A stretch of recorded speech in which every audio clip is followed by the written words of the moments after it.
Hoje nós vamos falar sobre causas anteriores das aflições, e o nosso amigo já antecipou bastante o que haveria para falar, não no sentido de entrar no Evangelho, mas exatamente pela questão 258 que ele fala sobre a questão dos espíritos programarem as suas encarnações.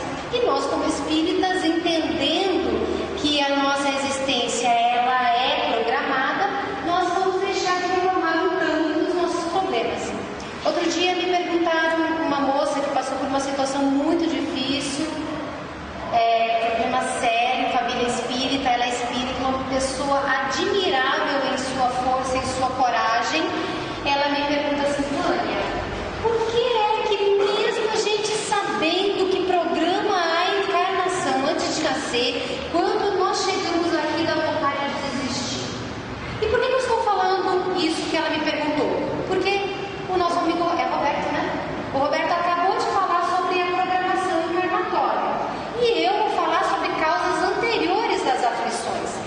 Olha, essa moça tem uma vida super tranquila, moça bem criada, família espírita, os pais são extremamente trabalhadores, ela é uma pessoa extremamente idônea, casada, com um marido bom. De repente ela tem um problema que eu não vou citar, que não vem ao caso, mas tem um problema extremamente sério, o qual ela enfrentou com a maior dignidade até ser concluído, com a perda de alguém importante para ela. E aí, com esse final, ela me faz essa pergunta e eu digo para vocês o que o Evangelho vem dizer. Se ela não fez nada de mal nesta vida que acarrete, como todo efeito tem uma causa, se ela não fez nada nessa existência, jovem que é, bem criada, com todas as qualidades que eu citei e outras que não menciono, por que é que ela passou por situação tão difícil, tão dolorida?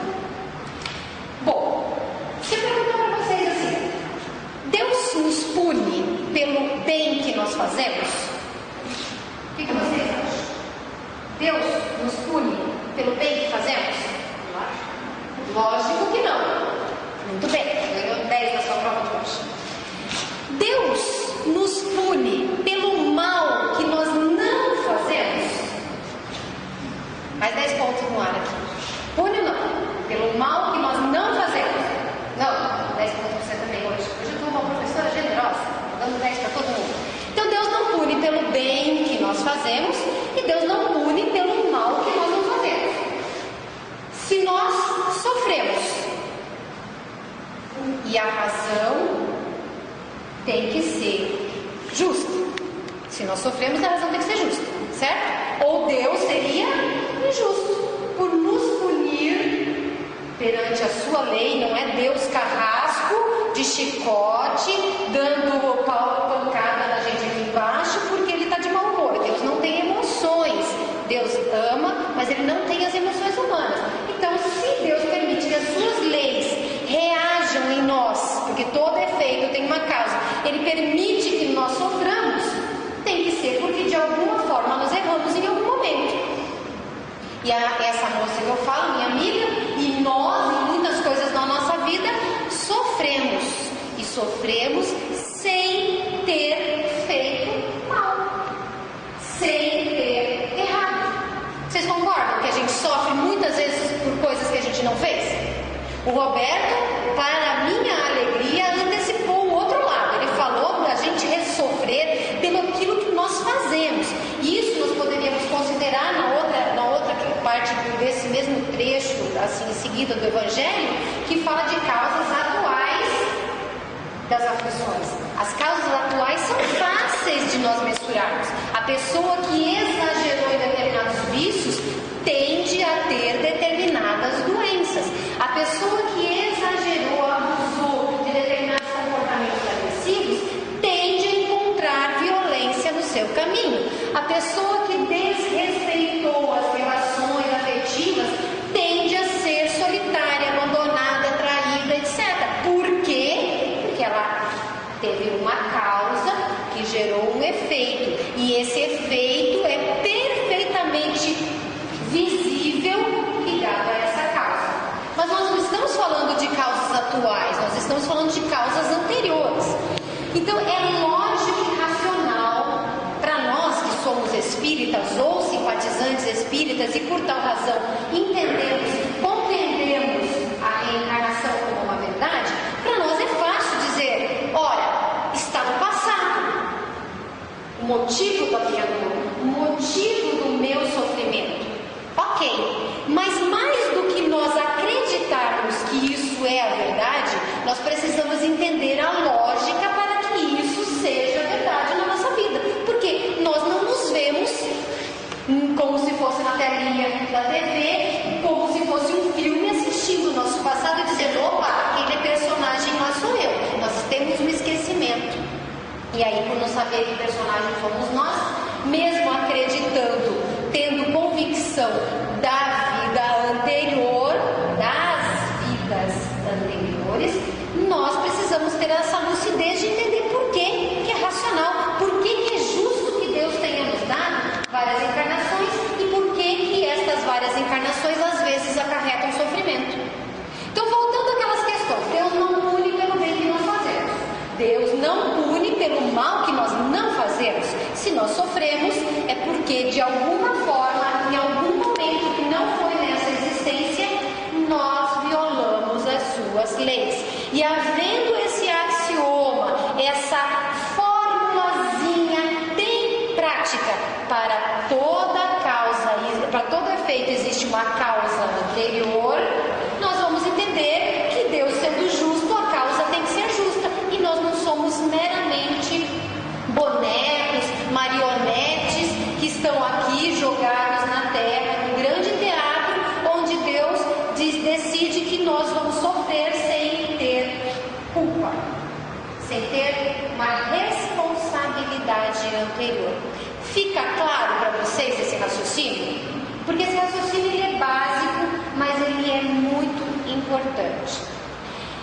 A encarnação, ela realmente é programada, como a pergunta 258 do Livro dos Espíritos acabou de nos explicar através do amigo Roberto. Mas existem alguns senões que a gente precisa mencionar rapidamente e que o Evangelho cita. Como nós temos um filho, o meu filho tem quase 11 anos. É óbvio que a responsabilidade dele, hoje com 11 anos, é maior, assim como a capacidade de entendimento dele e o livre-arbítrio dele é maior hoje, com quase 11 anos, no 6º ano da escola, do que quando ele tinha 1 ano, de quando ele tinha 2 anos. Hoje, se eu falar, pôs a mão no cachorro, lava a mão para comer, ele entende. Mas com 1 ano você precisa pegar a mãozinha dele, da criança, e lavar, porque ele não entende, ele precisa aprender. Então, os espíritos que são muito simples ainda, muito ignorantes, porque Deus nos cria simples e ignorantes sem conhecimento para que nós vamos amadurecendo através das experiências, do conhecimento adquirido. Então, estes espíritos e aqueles que são espíritos endurecidos, eles se equivocaram durante as suas encarnações, erraram por criarem em si imperfeições como orgulho, egoísmo e outras derivadas. Eles acabaram endurecendo, eles não querem melhorar, eles não querem mudar. Só que se permitir o que é uma tendência à evolução até a perfeição, passa a ser uma estagnação. O espírito não retrograda, ele não volta a uma condição anterior, mas ele pode estagnar. Então, por poder estagnar e por não ter maturidade para decidir por si, há momentos em que a encarnação é compulsória. Mas para chegar nesse grau, ou ele é muito simples e ignorante, ou ele está muito tempo endurecido e resistente a qualquer mudança. O pai que tem um filho rebelde e que não quer fazer as suas obrigações, em algum momento ele vai numa conversa, ele faz algumas trocas, ele exige, chega uma hora que ele toma uma atitude dura, tem que fazer. E ele vai fazer para que o filho cumpra aquilo que tem encarnação. E existem os espíritos penitentes. Os penitentes são aqueles que de repente perceberam que estão errando, perceberam que estão atrasados, e aí eles escolhem a encarnação. Por que eu estou citando essas duas situações?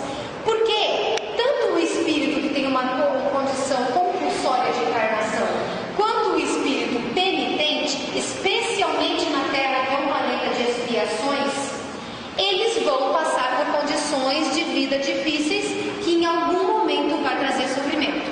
Primeiro, a Terra tem frio demais, tem calor demais, falta comida para alguns lugares, sobra de coisas que para um sobra aqui, outro falta lá. Só que nós somos egoístas, nós não dividimos, nós não multiplicamos, nós não emprestamos, nós não cedemos.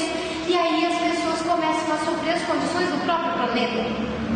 São os furacões, são os vulcões, são os terremotos, são as intempéries de forma geral, são as misérias e o nosso egoísmo reforçando que essa miséria aconteça. Então eles vão